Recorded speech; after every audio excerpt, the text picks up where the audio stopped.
ನಮಸ್ಕಾರ ಫ್ರೆಂಡ್ಸ್, ನಾನು ಜೆನಿ ಮಾತಾಡ್ತಾ ಇದ್ದೀನಿ.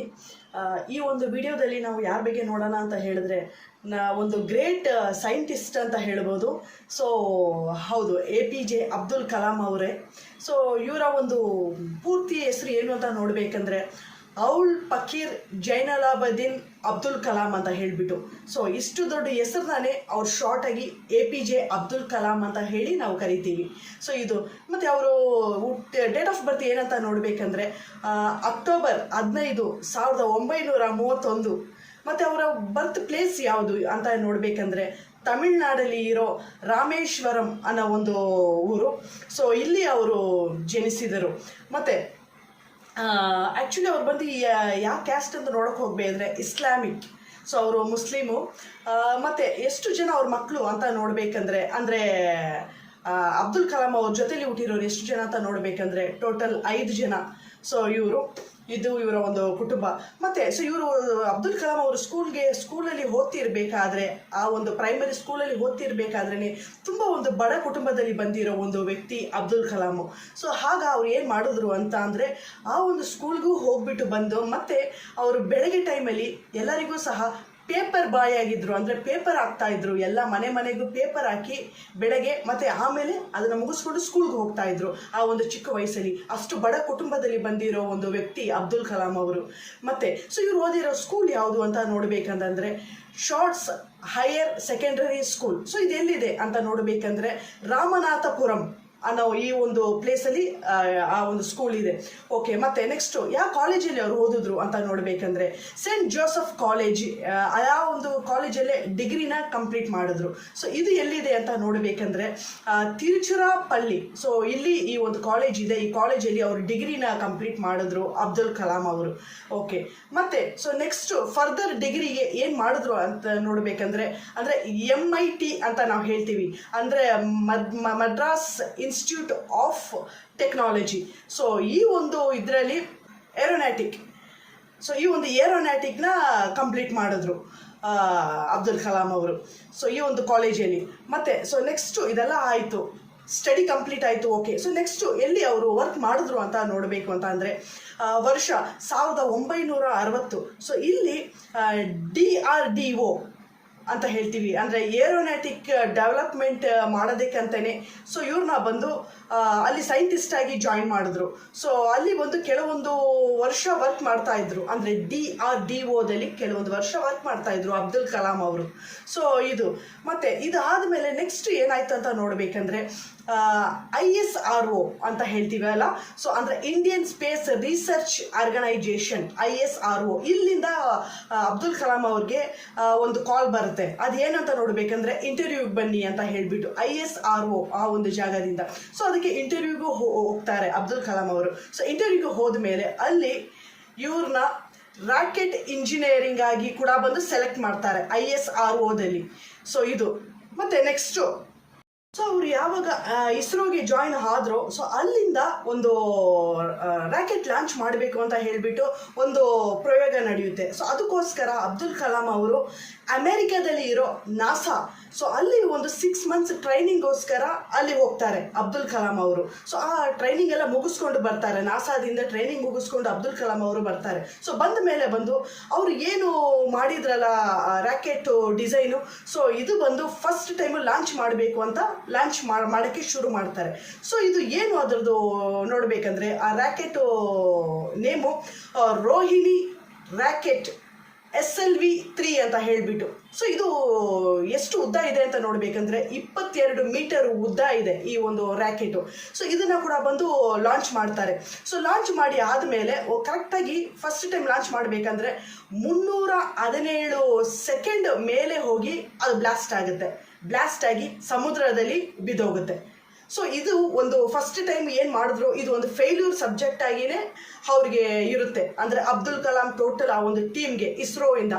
ಸೊ ಇದು ಸೊ ಹಾಗಾದರೆ ಆದ್ರೂ ಬಿಡೋದಿಲ್ಲ. ಸೊ ಇದಾದಮೇಲೆ ಬಂದು ನೆಕ್ಸ್ಟ್ ಸೆಕೆಂಡ್ ಟೈಮ್ ಕಳಿಸ್ಬೇಕು ಅಂತ ಹೇಳ್ಬಿಟ್ಟು ಬೇರೆ ಎಲ್ಲ ಪ್ರಯೋಗ ಮಾಡಿ, ಎಲ್ಲ ರಿಸರ್ಚ್ ಮಾಡಿ, ಬೇರೆ ಥರ ಎಲ್ಲ ಪ್ರತಿಯೊಂದು ಡಿಸೈನ್ಸ್ನ ಮಾಡಿ, ಸೊ ಸೆಕೆಂಡ್ ಟೈಮ್ ಬಿಡಬೇಕು. ಫಸ್ಟ್ ಟೈಮ್ ಫೇಲ್ಯೂರ್ ಆಯಿತು, ಸೆಕೆಂಡ್ ಟೈಮ್ ಬಿಡಬೇಕು ಅಂತ ಹೇಳಿಬಿಟ್ಟು ನೆಕ್ಸ್ಟ್ ಏನು ಮಾಡ್ತಾರೆ ಅಂದರೆ 1980 18th ಜುಲೈ. ಸೊ ಈ ಒಂದು ಟೈಮಲ್ಲಿ ಸೆಕೆಂಡ್ ರ್ಯಾಕೆಟ್ನ ಬಿಡ್ತಾರೆ, ಅಂದರೆ ಸೆಕೆಂಡ್ ಸ್ಯಾಟಲೈಟ್ ಏನಿದೆ ಸೊ ಅದನ್ನು. ಸೊ ಇದನ್ನು ಲಾಂಚ್ ಮಾಡಬೇಕಂದ್ರೆ ಇದು ಸಹ ರೋಹಿಣಿ ಸ್ಯಾಟಲೈಟ್ SLV-3 ಅಂತ ಹೇಳಿಬಿಟ್ಟು. ಸೊ ಇದನ್ನು ಸೆಕೆಂಡ್ ಟೈಮು ಬಿಡಬೇಕಾದ್ರೆ, ಲಾಂಚ್ ಮಾಡಬೇಕಂದ್ರೆ ಸೊ ಇದು ಸಕ್ಸಸ್ಫುಲ್ ಆಗಿ ಅವರಿಗೆ ಆಯಿತು.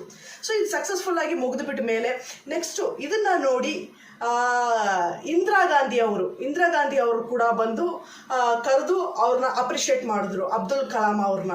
ಸೊ ಈ ಥರ ಒಂದು ಮತ್ತು ಸೊ ಎಲ್ಲರೂ ಅವ್ರನ್ನ ಹೇಗೆ ಕರೀತಾರಂತ ನೋಡಬೇಕಂದ್ರೆ ಅಬ್ದುಲ್ ಕಲಾಂ ಅವ್ರನ್ನ ಮಿಸೈಲ್ ಮ್ಯಾನ್ ಅಂತಲೇ ಹೇಳಿ ಕರೀತಾರೆ. ಸೊ ಇದು ಮತ್ತು ಇದು ಮಾತ್ರ ಅಲ್ಲ, ಅವರು ಬರೀ ಸೈಂಟಿಸ್ಟು. ಸೊ ಇದು ಮಾತ್ರ ಅಲ್ಲ, ಸೊ ಇದೊಂದು ಕಾನ್ಸೆಪ್ಟು. ನೆಕ್ಸ್ಟ್ ನೋಡಬೇಕು ಅಂತ ಅಂದರೆ ಅವರು ಇಂಡಿಯಾ ನಮ್ಮ ದೇಶಕ್ಕೆ ರಾಷ್ಟ್ರಪತಿ ಕೂಡ ಬಂದು ಆಗಿದ್ರು. ಯಾವಾಗ ಅಂತ ನೋಡಬೇಕಂದ್ರೆ 2002ರಲ್ಲಿ ರಾಷ್ಟ್ರಪತಿ ಆಗಿದ್ರು. ಸೊ ಇದು ಮತ್ತು ಸೊ ರಾಷ್ಟ್ರಪತಿ ಆಗಿದ್ರು ಕೂಡ ಬಂದು ಅವ್ರು ಹೇಗಿರ್ತಿದ್ರು ಅಂತ ನೋಡಬೇಕಂದ್ರೆ ತುಂಬ ಸಿಂಪಲ್ ಆಗಿ ಇರ್ತಿದ್ರು, ಸಿಂಪಲ್ ಪರ್ಸನು. ಸೊ ಹೇಗೆ ಅಂತ ಹೇಳಬೇಕಂದ್ರೆ ಎಲ್ಲರ ಜೊತೆನೂ ಕೂತ್ಕೊಂಡು ಬಡವ್ರ ಜೊತೆ ಪಬ್ಲಿಕಲ್ಲಿ ಎಲ್ಲರ ಜೊತೆ ಕೂತ್ಕೊಂಡು ಊಟ ಮಾಡೋರು. ಸೊ ಇದು ಮತ್ತು ಮಕ್ಕಳ ಜೊತೆ ಮೋಸ್ಟ್ಲಿ ತುಂಬ ಟೈಮ್ ಸ್ಪೆಂಡ್ ಮಾಡ್ತಾಯಿದ್ರು, ಈಕ್ವಲ್ ಆಗಿ ಅವ್ರ ನಾಲೆಡ್ಜ್ಗಳನ್ನ ಶೇರ್ ಮಾಡಿಕೊಂಡು ತುಂಬ ಸ್ಪೋರ್ಟಿವ್ ಆಗಿ ಮೋಟಿವೇಟ್ ಮಾಡ್ತಾಯಿದ್ರು. ಎಲ್ಲ ಮಕ್ಕಳ ಜೊತೆನೂ ಕೂಡ ಬಂದು ಟೈಮ್ ಸ್ಪೆಂಡ್ ಮಾಡ್ತಾಯಿದ್ರು ಇದು. ಸೊ ಮತ್ತೆ ನೆಕ್ಸ್ಟ್ ನೋಡಬೇಕಂತ ಅಂದರೆ ಇವ್ರನ್ನ ಎಲ್ಲರೂ ಏನಂತ ಕರಿತಾ ಇದ್ರು ಅಂತ ನೋಡಬೇಕು ಅಂತ ಅಂದರೆ ಪೀಪಲ್ಸ್ ಪ್ರೆಸಿಡೆಂಟ್. ಸೊ ಹೀಗೆ ಕರಿತಾ ಇದ್ರು, ಯಾಕಂದರೆ ಅಷ್ಟು ಒಂದು ಸಿಂಪಲ್ ಪರ್ಸನು, ಎಲ್ಲರ ಜೊತೆನೂ ತುಂಬ ಇದುವಾಗಿ ಈಕ್ವಲ್ ಆಗಿ ಅವರು ಇರ್ತಿದ್ರು. ಪಬ್ಲಿಕಲ್ಲಿ ಯಾವಾಗಲೂ ಎಲ್ಲರ ಜೊತೆನೂ ಅವ್ರ ಡಿಫ್ರೆನ್ಸ್ ಇವ್ರ ಡಿಫ್ರೆನ್ಸ್, ರಾಷ್ಟ್ರಪತಿ ನಾನು ಆ ಥರ ಯಾವುದೂ ಇಲ್ಲದೆ ತುಂಬ ಸಿಂಪಲ್ ಪರ್ಸನ್ ಅಂತ ಹೇಳ್ಬೋದು ಓವರ್ ಆಲ್. ಸೊ ಈ ಥರ ಒಂದು ವ್ಯಕ್ತಿ ಅವರು. ಸೊ ಅದಕ್ಕೆ ಅವ್ರನ್ನ ಬಂದು ಎಲ್ಲರೂ ಪೀಪಲ್ಸ್ ಪ್ರೆಸಿಡೆಂಟ್ ಅಂತ ಹೇಳಿ ಕರೀತಾರೆ. ಸೊ ಇದು ಮತ್ತು ನೆಕ್ಸ್ಟ್ ನೋಡಬೇಕಂತ ಅಂದರೆ ಅವರು ಮೇ 25, 2005 ಇದರಲ್ಲಿ ಅಬ್ದುಲ್ ಕಲಾಂ ಅವರು ಸ್ವಿಟ್ಜರ್ಲ್ಯಾಂಡ್ಗೆ ವಿಸಿಟ್ ಮಾಡಿರೋ ದಿವಸ, ಸ್ವಿಟ್ಜರ್ಲ್ಯಾಂಡ್ಗೆ ವಿಸಿಟ್ ಮಾಡಿದ್ರು. ಸೊ ಅಲ್ಲಿ ವಿಸಿಟ್ ಮಾಡಿ ಬಂದ ಮೇಲೆ, ಯಾಕಂದರೆ ಇವರೊಂದು ಇಂಡಿಯಾದಲ್ಲಿ ಇರೋ ಒಂದು ಒಳ್ಳೆ ದೊಡ್ಡ ಒಂದು ಸೈಂಟಿಸ್ಟ್. ಸೊ ಇವರು ಸ್ವಿಟ್ಜರ್ಲ್ಯಾಂಡಲ್ಲಿ ವಿಸಿಟ್ ಮಾಡಿ ಬಂದ ಮೇಲೆ ಅಲ್ಲಿ ಇರೋರು ಯಾವತ್ತು ಅಬ್ದುಲ್ ಕಲಾಂ ಅವರು ಈ ಒಂದು ಸೈಂಟಿಸ್ಟ್, ಇಷ್ಟು ದೊಡ್ಡ ಸೈಂಟಿಸ್ಟು ಅಬ್ದುಲ್ ಕಲಾಂ ಅವರು ಯಾವಾಗ ಸ್ವಿಟ್ಜರ್ಲ್ಯಾಂಡ್ಗೆ ವಿಸಿಟ್ ಮಾಡಿದ್ರು, ಈ ಒಂದು ಡೇಟು ಏನಿದೆ ಮೇ 26, ಈ ಒಂದು ಡೇಟ್ನ ಸೈನ್ಸ್ ಡೇ ಅಂತ ಹೇಳಿ ಸ್ವಿಟ್ಜರ್ಲ್ಯಾಂಡಲ್ಲಿ ಸೆಲೆಬ್ರೇಟ್ ಮಾಡ್ತಾರೆ. ಇದು ನಿಜಕ್ಕೂ ಹೆಮ್ಮೆ ಪಡಬೇಕಾಗಿರೋ ಒಂದು ವಿಷಯ. ಸೊ ಇದು ಮತ್ತು ನೆಕ್ಸ್ಟು ಇದೆಲ್ಲ ಬಿಟ್ಟು ಅವರು ಏನೆಲ್ಲ ಆಗಿದ್ರು ಅವರ ಒಂದು ಜೀವನದಲ್ಲಿ ಅಂತ ನೋಡಬೇಕಂದ್ರೆ ಅಫ್ಕೋರ್ಸ್ ಪ್ರೊಫೆಸರ್ ಆಗಿ ಆಗಿದ್ರು, ಮತ್ತು ಲೇಖಕ, ಸೊ ಅದು ಕೂಡ ಆಗಿದ್ರು. ಮತ್ತು ನೆಕ್ಸ್ಟ್ ನೋಡಬೇಕಂದ್ರೆ ಏರೋನಾಟಿಕ್ ಸೈಂಟಿಸ್ಟ್, ಸೊ ಇದು ಆಗಿದ್ರು. ಮತ್ತು ರಾಷ್ಟ್ರಪತಿ ಆಗಿದ್ರು. ಮತ್ತು ಇದೆಲ್ಲನೂ ಕೂಡ ಬಂದು ದಾಟಿ ದೇಶಭಕ್ತಿ ಅವರಿಗೆ ತುಂಬ ಇತ್ತು, ದೇಶಭಕ್ತರಾಗಿದ್ದರು ಆ ಥರ ಒಂದು ವ್ಯಕ್ತಿ. ಸೊ ಇದು ಪ್ರತಿಯೊಂದು ಕೂಡ ಬಂದು ಆಗಿದ್ರು. ಬಟ್ ಆಗಿದ್ರೂ ತುಂಬ ಸಿಂಪಲ್ ಪರ್ಸನ್ ಅಬ್ದುಲ್ ಕಲಾಂ ಅವರು. ಸೊ ಇದು ಮತ್ತು ನೆಕ್ಸ್ಟ್ ನೋಡಬೇಕಂತ ಅಂದರೆ ಅವರು ಏನು ಮಾಡ್ತಾಯಿದ್ರು ಫ್ರೀ ಟೈಮಲ್ಲಿ, ಇಲ್ಲ ಏನು ಅವರ ಒಂದು ನೆಕ್ಸ್ಟು ಇನ್ನೊಂದು ಹ್ಯಾಬಿಟ್ ಏನು ಅಂತ ನೋಡಬೇಕಂದ್ರೆ ಅವರು ಪ್ರತಿ ಸಲನೂ ಬಂದು ರೀಡಿಂಗ್ ಬುಕ್ಸ್ನ ಓದ್ತಾರೆ. ತುಂಬ ಬುಕ್ಸ್ಗಳನ್ನ ಓದೋರು. ಮತ್ತು ಅವರು ವೀಣೆನ ಕೂಡ ಬಂದು ನುಡಿಸ್ತಾ ಇದ್ದರು. ಅದು ಮತ್ತು ತಪ್ಪದೆ ನಮಾಜ್ ಮಾಡ್ತಾಯಿದ್ರು ಪ್ರತಿ ಸಲ ಕೂಡ ಬಂದು ಮಿಸ್ ಮಾಡದೆ ಇದು. ಮತ್ತು ಅವರು ಬುಕ್ಸ್ನ ಬರಿತಾ ಇದ್ರು. ಅವ್ರು ಬರೆದಿರೋ ಆ ಬುಕ್ಸ್ ನೋಡಬೇಕಂತಂದರೆ ಇಂಡಿಯಾ 2020 ಅನ್ನೋ ಒಂದು ಬುಕ್ಸು, ಮತ್ತು ಇನ್ನೊಂದು ವಿಂಗ್ಸ್ ಆಫ್ ಫೈರ್ ಅಂತ ಹೇಳಿಬಿಟ್ಟು ಇಷ್ಟು ಬುಕ್ಸ್ ಎಲ್ಲ ಕೂಡ ಬಂದು ಇವತ್ತಿಗೂ ಫೇಮಸ್ ಆಗಿದೆ, ಅಬ್ದುಲ್ ಕಲಾಂ ಅವರು ಬರೆದಿರೋ ಬುಕ್ಸ್ಗಳು. ಸೊ ಇದು ಇವರ ಒಂದು ಇದು. ಸೊ ಇವರ ಬಂದು ಇನ್ನೊಂದು ವಿಷಯ ಹೇಳಬೇಕು ಅಂತ ಅಂದರೆ ಏನು ಅಂದರೆ ಅವರು ಅಬ್ದುಲ್ ಕಲಾಂ ಅವರು ಮದುವೆನೇ ಮಾಡ್ಕೊಂಡಿಲ್ಲ ಒಂದು. ಎರಡನೇದು, ಅವರು ಮುಸ್ಲಿಮ್ಸ್ ಆಗಿ ಇದ್ದರೂ ಕೂಡ ಬಂದು ಅವರು ನಾನ್ ವೆಜ್ನ ತಿಂತಾ ಇರಲಿಲ್ಲ.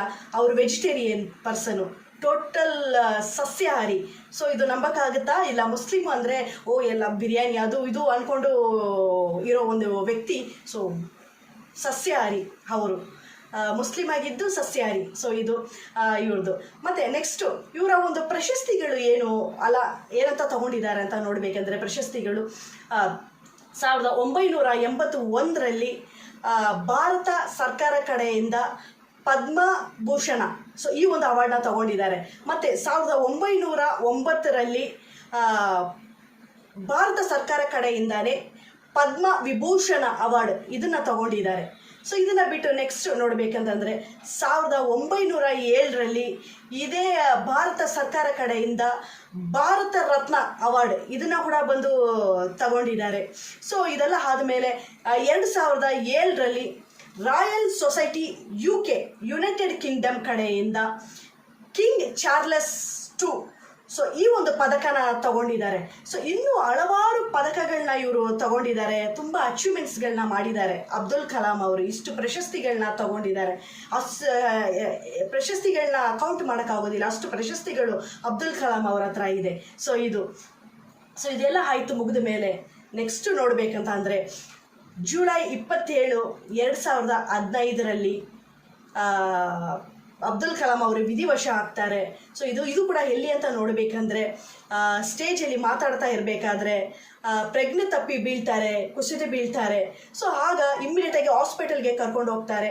ಸೊ ಆಗ ಈವ್ನಿಂಗ್ ಡಾಕ್ಟರ್ ಡಿಕ್ಲೇರ್ ಮಾಡ್ತಾರೆ 7:40ಕ್ಕೆ ಹಾರ್ಟ್ ಅಟ್ಯಾಕ್ ಆಗಿ ತೀರೋದ್ರು ಅಂತ ಹೇಳಿಬಿಟ್ಟು. ಸೊ ಇದು ಇವರ ಒಂದು ಸ್ಟೋರಿ. ಮತ್ತು ಸೊ ಇದೆಲ್ಲ ಆದಮೇಲೆ ಅವ್ರ ಹತ್ರ ಏನಿದೆ ಫೈನಲ್ ಆಗಿ ಅವರ ಒಂದು ಅಂತ ನೋಡಬೇಕಂದ್ರೆ ಇಷ್ಟು ದೊಡ್ಡ ವ್ಯಕ್ತಿ ಇಷ್ಟೆಲ್ಲ ಆಗಿದ್ರು, ಏನೆಲ್ಲ ಆಗಿದ್ರು ಅಂತ ನಾನು ಹೇಳಿದೆ. ಪ್ರೊಫೆಸರು, ಲೇಖಕರು, ಏರೋನಾಟಿಕ್ ಸೈಂಟಿಸ್ಟು, ರಾಷ್ಟ್ರಪತಿ, ಇಷ್ಟೆಲ್ಲ ಅವರು ಆಗಿದ್ರು. ಸೊ ಅವ್ರ ಹತ್ರ ಏನಿದೆ ಕೊನೆಗೆ ಅಂತ ನೋಡಬೇಕಂದ್ರೆ ಅವ್ರಿಗೋಸ್ಕರ ಅವ್ರಿಗೆ ಅಂತ ಏನೂ ಅವ್ರು ಮಾಡ್ಕೊಂಡಿಲ್ಲ, ಅವ್ರ ಜೀವನದಲ್ಲಿ ಏನೂ ಇಟ್ಕೊಂಡಿಲ್ಲ. ಯಾವ ದೊಡ್ಡ ಆಸ್ತಿ, ಅಂತಸ್ತು, ಪ್ರಾಪರ್ಟೀಸು ಯಾವುದೂ ಇಟ್ಕೊಂಡಿಲ್ಲ ಅವರು.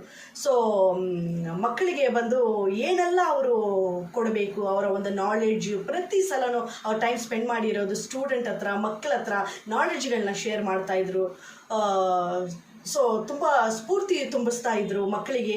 ಸೊ ಇದನ್ನು ಅವರು ಮಾಡಿರೋದು ಇದು ಒಂದು. ಮತ್ತು ಎರಡನೇದು ಯಾವ ಪ್ರಾಪರ್ಟೀಸೂ ಇಲ್ಲ ಅವ್ರ ಹತ್ರ. ಮತ್ತು ಅವ್ರ ಹತ್ರ ಇದ್ದಿರೋ ಪ್ರಾಪರ್ಟೀಸ್ ಅಂತ ಏನು ಅಂತ ನೋಡೋಕೆ ಹೋಗಬೇಕಾದ್ರೆ ಈ 2500 ಪುಸ್ತಕಗಳು ಅವ್ರ ಹತ್ರ ಇತ್ತು ಕೊನೆಯದಾಗಿ. ಮತ್ತು ಅವ್ರ ಹತ್ರ ಬಂದು ಅವ್ರೇನು ಪ್ರಶಸ್ತಿಗಳು ತಗೊಂಡಿದ್ರು ಆ ಪ್ರಶಸ್ತಿಗಳೇ ಅವ್ರ ಹತ್ರ ಇದ್ದಿದ್ದು. ಸೊ ಇದು ಬಿಟ್ಟರೆ ನೆಕ್ಸ್ಟು ಒಂದು ಒಳ್ಳೆ ಹೆಸರನ್ನ ಅವರು ಪಡ್ಕೊಂಡು ಹೋದರು. ಅಬ್ದುಲ್ ಕಲಾಂ, APJ ಅಬ್ದುಲ್ ಕಲಾಂ ಅವರು ಒಳ್ಳೆ ಹೆಸರನ್ನ ಪಡ್ಕೊಂಡು ಹೋದರು. ಈ ಒಂದಿಷ್ಟು ಸಾಧನೆಗಳನ್ನ ಪಡ್ಕೊಂಡು ಹೋದರು. ಬೇರೆ ಏನು ಅವ್ರಿಗೆ ಅಂತ ಮಾಡ್ಕೊಂಡಿಲ್ಲ ಈ ಒಂದು ಅವರ ಒಂದು ಜೀವನದಲ್ಲಿ. ಸೊ ಇಷ್ಟು ಒಂದು ಒಳ್ಳೆಯ ವ್ಯಕ್ತಿ ಅಂತ ಹೇಳ್ಬೋದು. ಇಂಡಿಯಾದಲ್ಲಿ ನಮ್ಗೆ ಇದ್ದಿರೋ ಒಂದು ಒಳ್ಳೆಯ ಒಂದು ಸೈಂಟಿಸ್ಟು APJ ಅಬ್ದುಲ್ ಕಲಾಂ ಅವರು. ಸೊ ಅವರು ಖಂಡಿತ ಅವರಿಗೆ ಒಂದು ನಮ್ಮ ಕಡೆಯಿಂದ ಓವರಾಲ್ ಒಂದು ಸಲ್ಯೂಟ್ ಮಾಡೋಣ. ಸೊ ಹೀಗೆ ಈ ಒಂದು ಸ್ಟೋರಿನ ಇಲ್ಲಿಗೆ ನಾನು ಮುಗಿಸ್ತಾ ಇದ್ದೀನಿ friends. Thank you so much. Bye.